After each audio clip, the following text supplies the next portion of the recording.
So, hear any new Star Wars news lately? Maybe? Alright, so we got a couple things to talk about, but today, this video right now, we're going to be talking about Disney taking away your beloved expanded universe. Sort of, not really, kind of. Yes.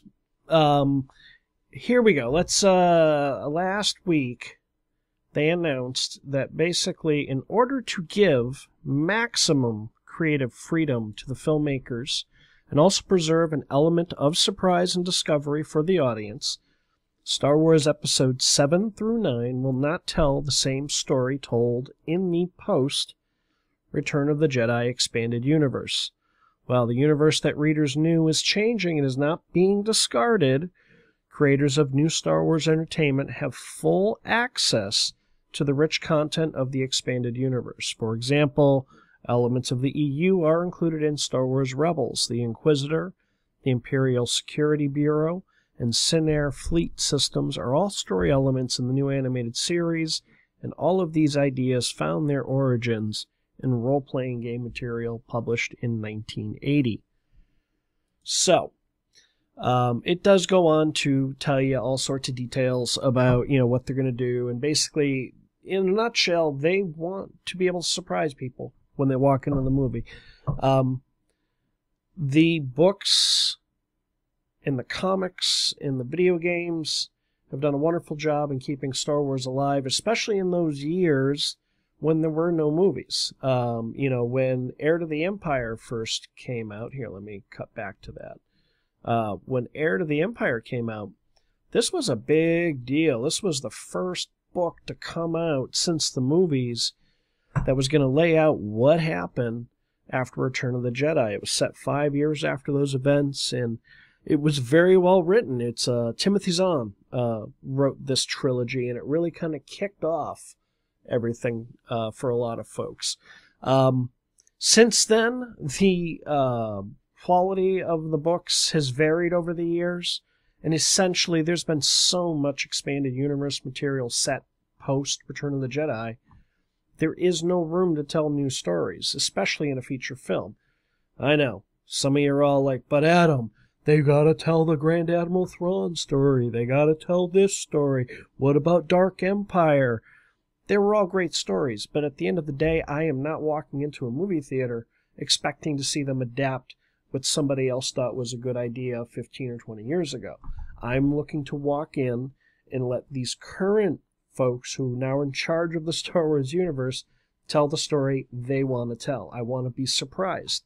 For those who don't know, they did also announce recently that Episode 7 will take place 30 years after Return of the Jedi. So, in a nutshell, I would not be surprised, I want to make this clear, it is complete conjecture on my part, that you will, who knows, you may see Grand Admiral Thrawn turn up in a new way, but I suspect we will probably see Mara Jade turn up in the story. I don't know, I guess. Would I be disappointed if she doesn't? No.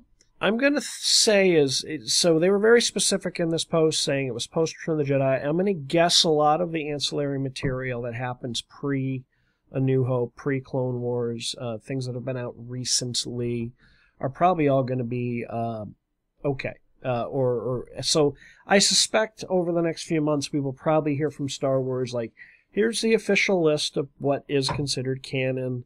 But right now they're saying pretty much the movies, Clone Wars CG animated show, and that's canon. And that's where everything must fall in line with that. So I'm sure there's going to be, most of the ancillary material. It's not very clear. They don't say all of it's going, way, but they leave kind of this, well, what about the Old Republic stuff? What about Knights of the Old Republic?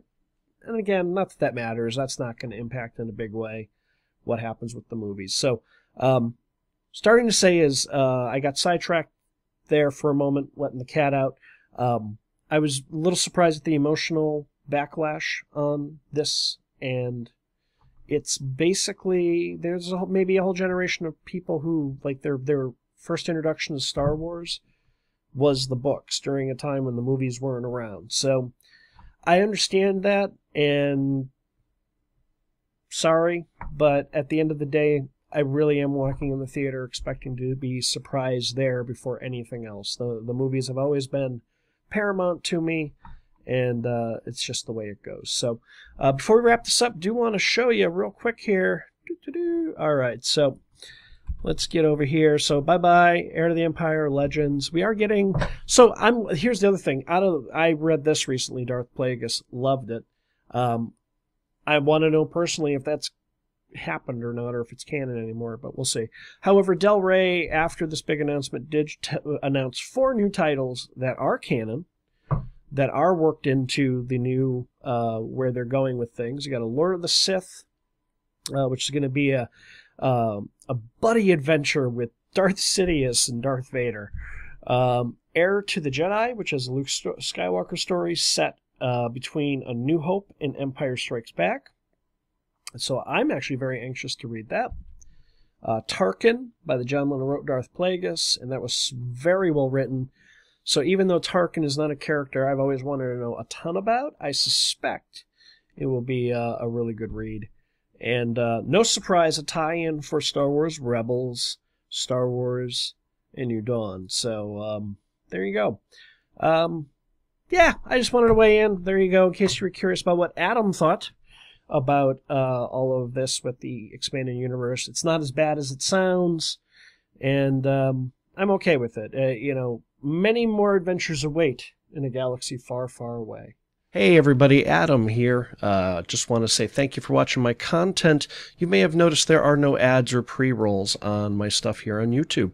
That is intentional because all of my content is viewer supported. Folks that like what I do, chip in over there at the Patreon page I have set up. Go ahead and click that logo, it'll take you there, fill you in, and if you feel what I do is a value to you, I'd love to get some value back. As always, thank you for watching.